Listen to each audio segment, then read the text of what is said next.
किसी ने खूब लिखा है, शहर के शोर में, आतंक की इस दौड़ में एक ऐसा शख्स भी है जो दाम नहीं दर्द देखता है। डॉक्टर दिनेश शर्मा जी। तो हमारे पास देहात के गरीब आदमी और जो बड़े बड़े हॉस्पिटलों में इलाज नहीं करा पाते, उन्हीं का हमें सौभाग्य मिला उनका इलाज करने का।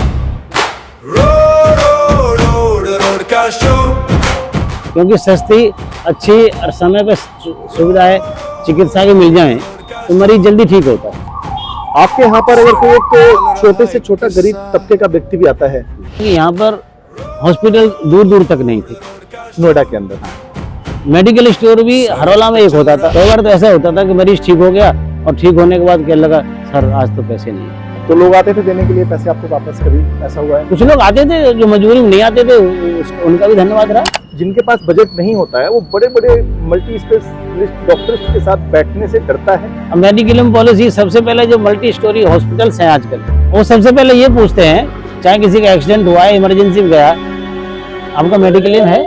वो एक के इलाज में ही टाइफाइड जैसे बुखार में या जिसमें आवश्यकता मुश्किल से 20-30 हजार की हो, प्रचलन कर दिया है, तो उसी में बिल उसका पूर्ति भी नहीं होती। कमाई का साधन है, पूरा खेल है। लोग 1 बजे, 2 बजे, 3 बजे, 4 बजे, 5 बजे भी आकर के आपका दरवाजा खटखटा करके इलाज के लिए बोलते थे और आप तत्परता से उनका इलाज करते थे। आपको कभी डर नहीं लगा कि कोई डाकू, चोर या कुछ गलत इंसान भी कोई? क्योंकि ये लगा कि रात का 1 बजे आ रहा है, 2 बजे आ रहा है या 11 बजे आ रहा है, हम सोए भी हैं, तुरंत उठते थे। हो सकता है हमारा जल्दी चिकित्सा देने से उसको लाभ मिले। 20 माले 25 माले वाले हॉस्पिटल्स बन रहे हैं, वो बना करके सेवा भाव किया जाए लोगों का। सेवा भाव तो मल्टी स्टोरी वाले से हो ही नहीं सकता। उनके खर्चे, उनकी फीसें, उनकी इन्वेस्टिगेशन। कुछ ऐसे टिप्स आप देना चाहेंगे लोगों को, किस प्रकार से वो दिनचर्या को अपनाएं और वो थोड़े स्वस्थ रहें? जितना हम सादा खाएंगे वो सस्ता भी फूड होगा, घर का बना हुआ होगा।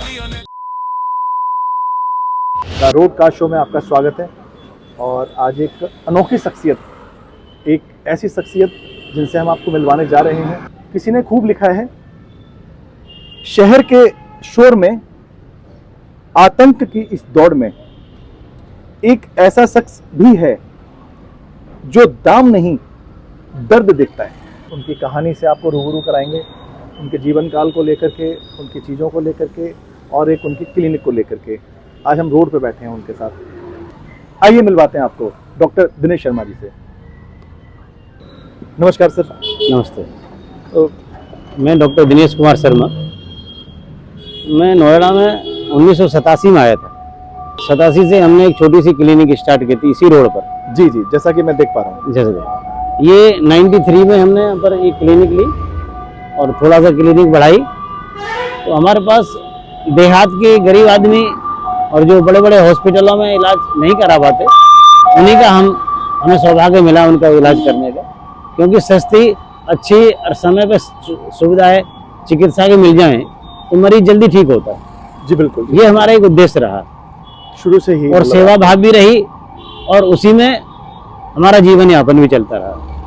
बहुत बढ़िया है डॉक्टर साहब। मैं एक चीज मतलब जो कि मैंने खुद से साक्षात देखा हुआ है, आपके यहाँ पर अगर कोई एक छोटे से छोटा गरीब तबके का व्यक्ति भी आता है तो भी आप उसे पूरा सम्मान देते हैं, बाकायदा बिठा करके आप खुद से उसे देखते हैं, उसका चेकअप करते हैं और उसे आप दवाइयाँ देते हैं। तो ये अभी से हुआ है या शुरू से ही ऐसा होता आ रहा है जब से आपने स्टार्टिंग की थी? जब मैंने स्टार्ट किया था शुरू से ही ऐसा था कि यहाँ पर हॉस्पिटल दूर दूर तक नहीं थे नोएडा के अंदर। हाँ। मेडिकल स्टोर भी हरौला में एक होता था, आसपास का मेडिकल स्टोर भी नहीं थे जी। नर्सिंग होम्स भी नहीं थे उस समय। डॉक्टर महेश शर्मा भी एक क्लिनिक 19 में चलाते थे, बाद में उन्होंने नर्सिंग जो कि प्रेजेंट में जो प्रेजेंट में सांसद है, बहुत बड़ा उनका चिकित्सा का सेवा दे रहे हैं पूरे जी गौतम बुद्ध नगर को। तो उस समय जब गरीब आदमी आता था तो कई बार ऐसा होता था कि गरीब को, अब डॉक्टर हैं हम, ये तो कहेंगे नहीं पहले आपको आओ पैसे जमा कर दो, उसके बाद तुम्हारा पेट दर्द के लिए हम दवाई शुरू करेंगे, कुछ कर ट्रीटमेंट देंगे। बिल्कुल बिल्कुल। ये होता था कि मरीज आया तो सबसे पहले हम उसको चिकित्सा दे।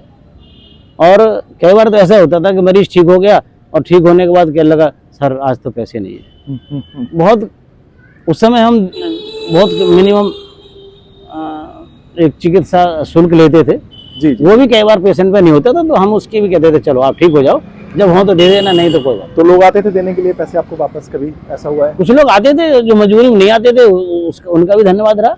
मतलब आपने सबका साथ लेकिन लेकिन मरीज हुआ फिर आए, क्या लगे जी पैसा नहीं है, अब क्या तो पैसा है हमारे पास, नहीं कोई बात नहीं, हम आपकी चिकित्सा देंगे आपको। तो जिनको आपने आज से तकरीबन 20 साल पहले फ्री में ठीक किया, क्या ऐसा कभी हुआ कि 2-4-5 साल बाद वो आए, उन्होंने बोला डॉक्टर साहब आपके कुछ पैसे उधार रह गए थे मेरे ऊपर? ऐसा भी रहा। अच्छा, अधिकांशतः सभी ने पैसे दिए, जब उनको मिले तो पैसे ईमानदारी से उन्होंने दिए। क्योंकि आपने ईमानदारी से इलाज भी तो किया ईमानदारी, उनका। कोई ऐसा नहीं है कि पैसा हुआ और वो साल भर में देना आया तो दिया उसने।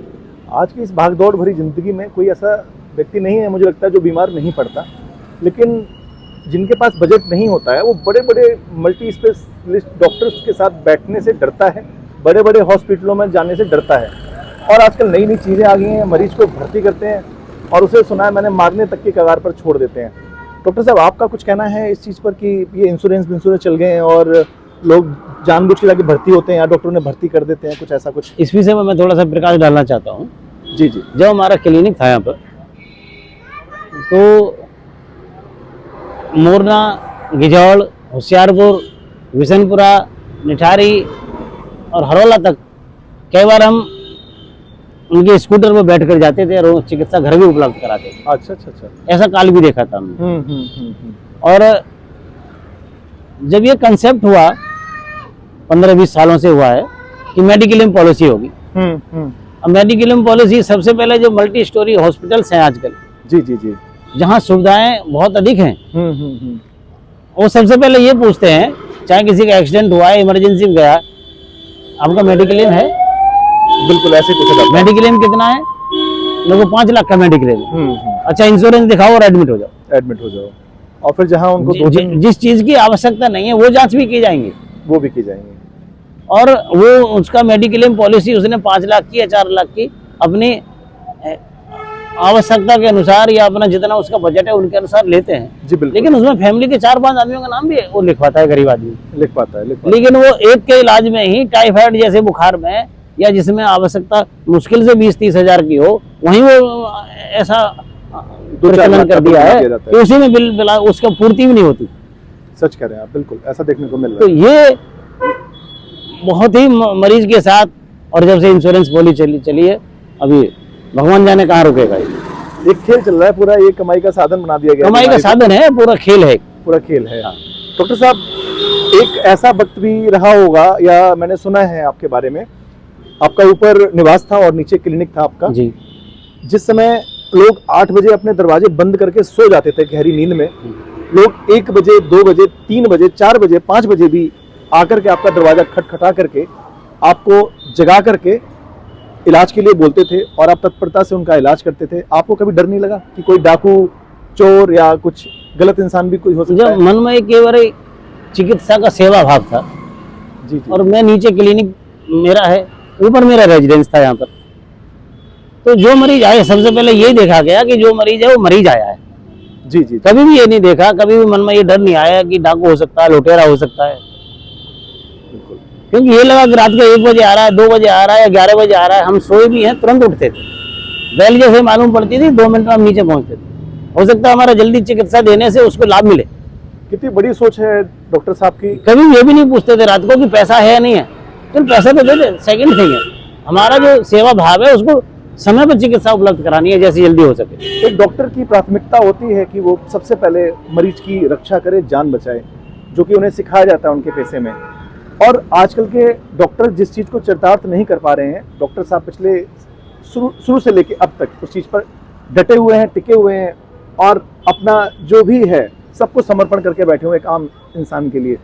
डॉक्टर साहब, आपने नहीं कभी सोचा कि इस तरह के जो 20 माले 25 माले वाले हॉस्पिटल्स बन रहे हैं वो बना करके सेवा भाव किया जाए लोगों का? देखिए, ये हर जो डॉक्टर सेवा भाव के लिए है, कुछ कहने के लिए है, कुछ यथार्थ में है। जी जी जी जी। और सेवा भाव तो मल्टी स्टोरी वाले से हो ही नहीं सकता है, कर नहीं सकते, बिल्कुल सही बात है। क्योंकि उनके खर्चे, उनकी फीसें, उनकी इन्वेस्टिगेशन, पहले हम चिकित्सा करते थे तो पहले 2-3 दिन तक यही देखते थे, उस समय पैथोलॉजी लैब नहीं थी, एक्सरे मशीन आसपास नहीं होती थी, अल्ट्रासाउंड नहीं होते थे। बिल्कुल बिल्कुल। तो फिर अपने अनुभव और अपनी शिक्षा के आधार पर ही हम ये देखते थे कि इस मरीज को ये डायग्नोज हो सकता है, इसका इस दवाई से इलाज हो सकता है। और अब तो कोई भी जाता है तो उसके ये टेस्ट, वो टेस्ट, फलाने टेस्ट, ढिकाने टेस्ट करके 20-25 हज़ार के तो टेस्ट लिख दिए जाते हैं। हमें तो यही सिखाया गया था कि पहले डायग्नोज आप स्वयं करें, अपने अनुभव से करें मरीज को, और उसको सस्ती और जल्दी और अच्छी चिकित्सा देने का प्रयास रहा केवल। ये देखा है मैंने कि आप नब्ज को पहले देखते हैं, हाँ। उस नब्ज के उन चीज़ों को मतलब समझ करके आपके अनुभव के अनुसार फिर आप दवाइयाँ देते हैं, ना कि टेस्टों पे तुरंत चले जाते हैं। नहीं, ये मैंने देखा है।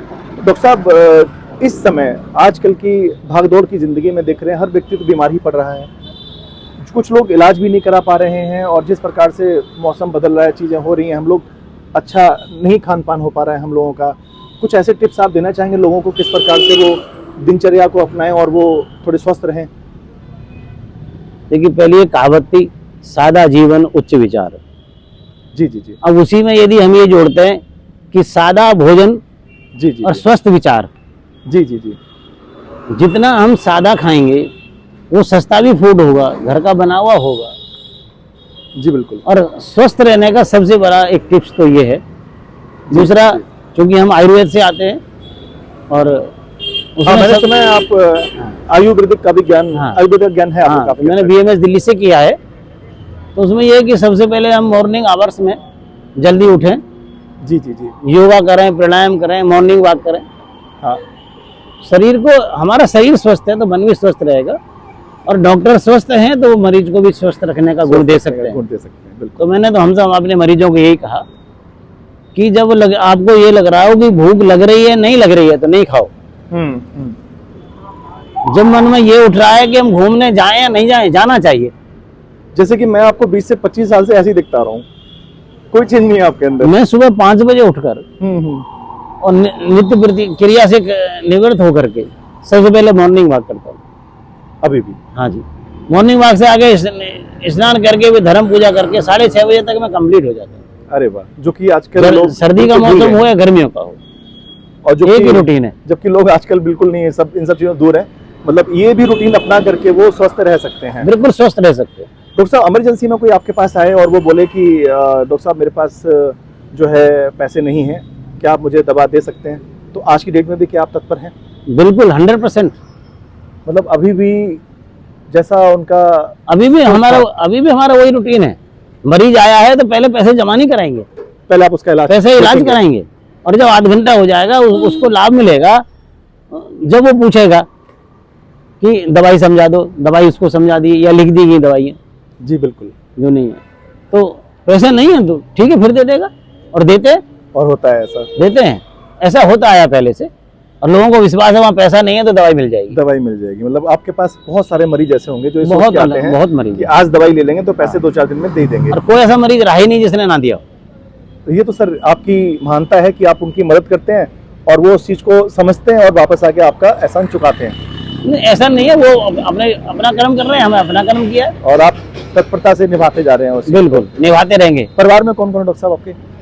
मेरे परिवार में हमारी धर्मपत्नी है, हाउस वाइफ है, ओके। एक बेटी है, वो डिस्ट्रिक्ट हॉस्पिटल नोएडा में इमरजेंसी ऑफिसर है। अरे वाह, बहुत बढ़िया। MBBS उसने संतोष मेडिकल कॉलेज गाजियाबाद से किया। ओके। और बेटा है, बेटा भी MBBS है, वो PG की तैयारी कर रहे हैं। ग्रेट। और शारदा कॉलेज से उन्होंने MBBS किया, और आज मेदांता हॉस्पिटल नया खुला है नोएडा में, हाँ हाँ, सेक्टर 50 में, जो कि बहुत बड़ा हाँ, ब्रांड है। उसमें वो न्यूरो डिपार्टमेंट में एज ए डॉक्टर। तो सर आपके मन में ऐसा कुछ आता है कि आप बच्चों को भी ये गुण देके जाएंगे कि भाई मेरी जो एक ये चली आ रही है निरंतर सेवा, उसमें आप लोग भी योगदान देना? संस्कार तो यही दिए हमने उनको।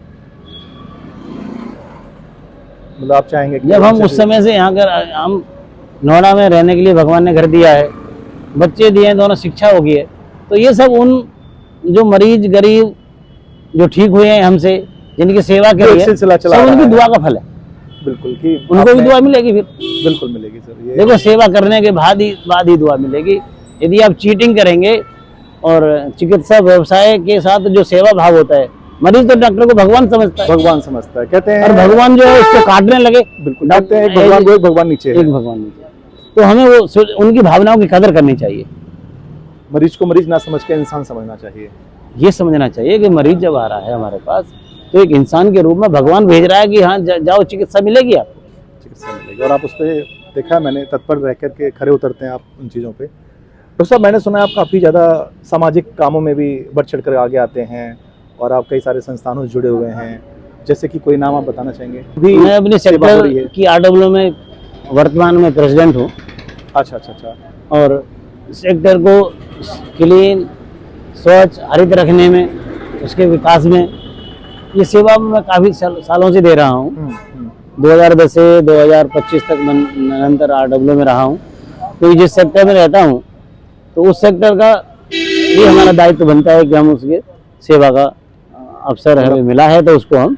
आपने मतलब ये विभाग भी छोड़ा, मतलब वहाँ भी आप लोगों की सेवा में लगे। दूसरा एक मंदिर अभी बनाया है, वो अच्छा। भक्तों के सहयोग से ही वो मंदिर बना है सेक्टर 23 में। ये भगवान की कृपा और भक्तों की कृपा से ही वो सब संभव हो पाया हर है। तरीके से आप लगे हुए हैं बस सामाजिक कार्यों में। समाज के बिना तो हम अधूरे हैं। नहीं, बिल्कुल सत्य है ये।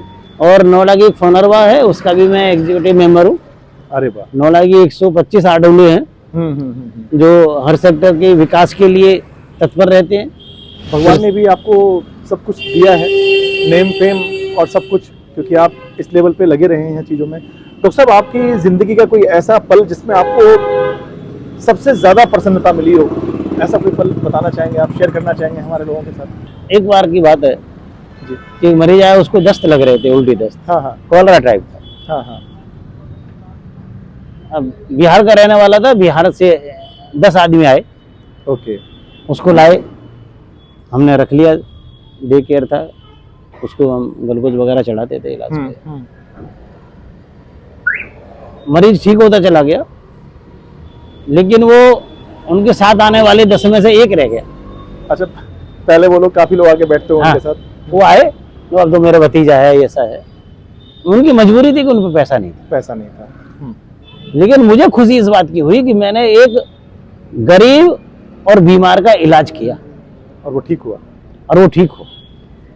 और वो जब भी नोएडा में रहते हैं वो जरूर आते हैं ये कहने के लिए कि हम उस समय आए थे, हाँ आपने पैसा भी नहीं लिया था, मुझे इलाज किया। तो मुझे ये खुशी, इससे बड़ी खुशी क्या हो सकती है? क्या हो सकती है किसी डॉक्टर के लिए, तो खास तौर पे कि आपने उनके साथ ऐसा किया।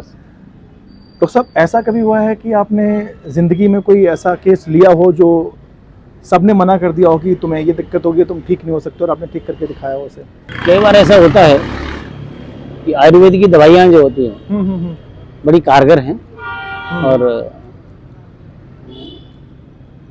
एक हमारे मरीज थे, उनको पाइल्स की प्रॉब्लम थी। अच्छा अच्छा। जबकि आयुर्वेद में पाइल्स का ट्रीटमेंट है। ओके। और एलोपैथिक में तो जाओ और ऑपरेशन कराओ, 50,000 रुपये दो, 1 लाख रुपए दो, तो जाके वो ठीक हो। और उसके बाद फिर वो हो जाती है। Okay okay. आयुर्वेद ही ऐसा है जिसमें दवाइयाँ जो मेडिसिन देते हैं, एक क्षार सूत्र से भी उसका ट्रीटमेंट होता है।